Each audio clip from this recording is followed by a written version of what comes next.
आज की हमारी कहानी है तलाक। जब मैं रात को घर पहुंचा तो मेरी पत्नी ने खाना लगाया।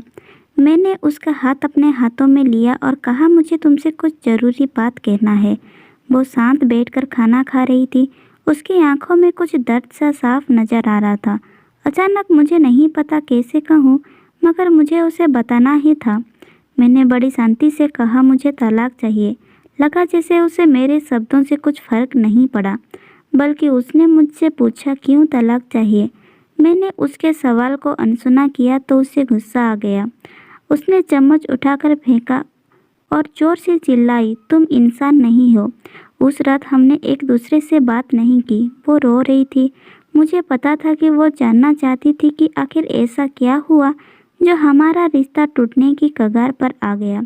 पर मेरे लिए उसके सवालों का जवाब दे पाना नामुमकिन था। मैं अब किसी और से, प्रिया नाम था उसका, उससे प्यार करने लगा हूँ। अब मुझे उससे प्यार नहीं रहा। मैंने उसे उसके बरसों के प्यार की सज़ा दी थी। भरे मन से मैंने तलाक के पेपर तैयार किए। उसमें लिखा था कि वो पूरे घर, कार और कंपनी के 30% शेयर ले सकती है इस तलाक के बदले में। लेकिन उसने उन पेपर्स को देखा और उनको टुकड़े टुकड़े कर दिए। जीवन के 10 साल बिताए थे, वो आज मेरे लिए अनजान हो चुकी थी। मुझे इन 10 सालों का जो उसने मेरे लिए बर्बाद किए, मगर मैं क्या करूं। जो हो चुका है उसे मैं बदल नहीं सकता था, क्योंकि मैं किसी और से, अपनी पत्नी से भी ज़्यादा प्यार करने लगा था। आखिरकार उसके सब्र का बांध टूट गया और वो फूट फूट कर रोने लगी। मेरे लिए उसका रोना एक तरह से उसकी रिहाई की तरह था। तलाक की ये बात जो कई दिनों से मुझे परेशान कर रही थी, अब बिल्कुल साफ हो चुकी थी। अगले दिन मैं घर काफ़ी लेट आया। मैंने देखा कि वो टेबल पर बैठकर कुछ लिख रही थी। मैंने शाम का खाना नहीं खाया था, लेकिन फिर भी मैं सीधे ऊपर जाकर अपने कमरे में सो गया, क्योंकि पूरा दिन प्रिया के साथ रहने और कई जगह घूमने के बाद मैं थक गया था। वो शायद रात को उसी टेबल पर लिखते लिखते सो गई थी। सुबह उसने तलाक देने की शर्तें बताई। वो मुझसे कुछ भी लेना नहीं चाहती थी। उसे सिर्फ तलाक से पहले 1 महीने का समय चाहिए था। उसने आग्रह किया कि इस 1 महीने में हम दोनों वही पुराना वाला जीवन जिए जितना संभव हो सके, क्योंकि आने वाले महीने में हमारे बेटे की परीक्षा है। वो नहीं चाहती थी कि हमारे टूटे रिश्ते का प्रभाव उसकी पढ़ाई पर पड़े। मुझे भी यह ठीक लगा, मगर वो कुछ और भी चाहती थी, जिससे शादी के दिन मैं उसे उठाकर अपने शयन कक्ष तक ले गया था। उसी तरह हर रोज़ 1 महीने तक मैं उसे शयन कक्ष से उठाकर मुख्य द्वार तक ले जाऊं। मुझे लगा यह पागलपन है, मगर इन आखिरी दिनों को थोड़ा अच्छा बनाने के लिए मैंने उसकी यह शर्त स्वीकार कर ली। मैंने प्रिया को अपनी पत्नी की सभी शर्तें बताई। वो हंसने लगी। उसे लगा मेरी पत्नी कितनी भी तरीके अपना ले, तलाक होना तो तय है। मेरी पत्नी और मैं किसी से भी इस दौरान नहीं मिले थे, लेकिन उस दिन जब मैं उसे पहली बार उठाकर गेट तक लेकर गया तो हम दोनों काफ़ी अजीब महसूस कर रहे थे। पीछे से हमारा बेटा भी खिलखिलाकर खुश हो रहा था।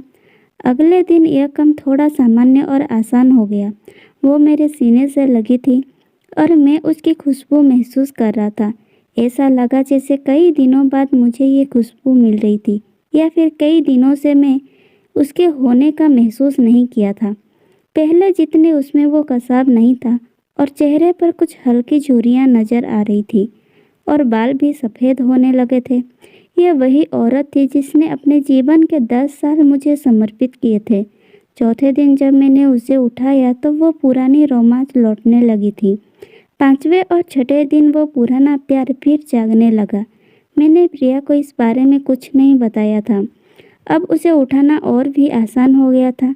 शायद हर रोज़ ये सब करने का मैं आदी हो गया था।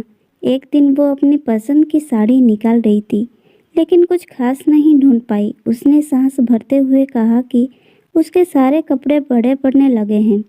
तब मुझे पता चला कि वो काफ़ी दुबली हो गई है और इसलिए मैं उसे आसानी से उठा पा रहा था। मेरे दिल को एक झटका सा लगा। उसने अपने दिल में काफ़ी सारा दर्द छुपा रखा था।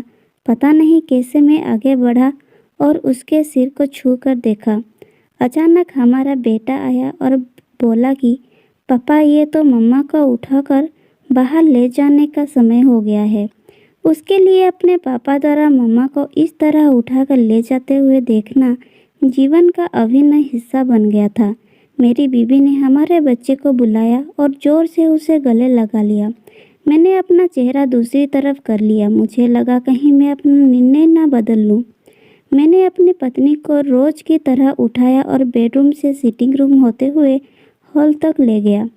उसने प्यार से अपने दोनों हाथ मेरी गर्दन के आसपास रख दिए। मैंने उसे जोर से पकड़ रखा था, बिल्कुल हमारे सुहागरात की तरह। मगर इसका इतना कम वजन मुझे परेशान कर रहा था। महीने के आखिरी दिन जब मैंने उसे उठाया तो मेरे लिए एक कदम भी चल पाना मुश्किल हो रहा था। हमारा बेटा स्कूल जा चुका था। मैं अपनी कार से ऑफिस गया और कार से कूदकर बाहर आ गया बिना कार को लॉक किए। मुझे डर था कि अब एक पल भी देरी मेरा इरादा बदल देगी।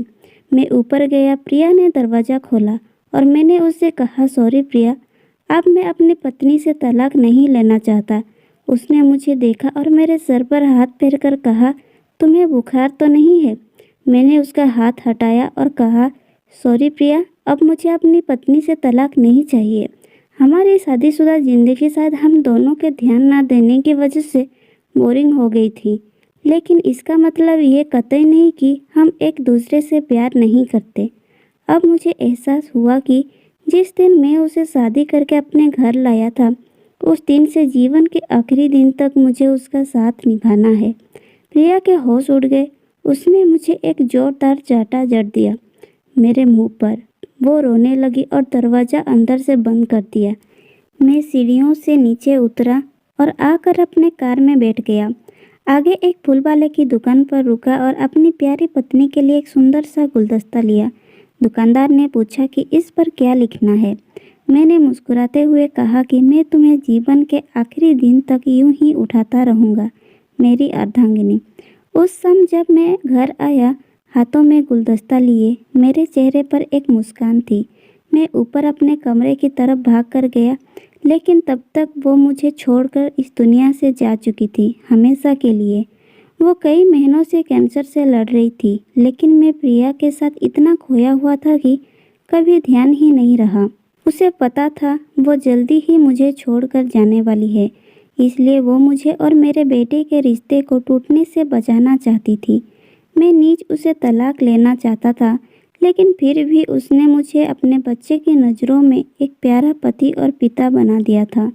जीवन की छोटी छोटी बातें रिश्तों में बहुत महत्व रखती है। बड़ा घर, बड़ी कार और बैंक बैलेंस ये खुशियों का हिस्सा जरूर बन सकते हैं, मगर अपनों के बिना इनकी कोई कीमत नहीं। कहानी अगर अच्छी लगी तो लाइक, कमेंट और शेयर ज़रूर करना।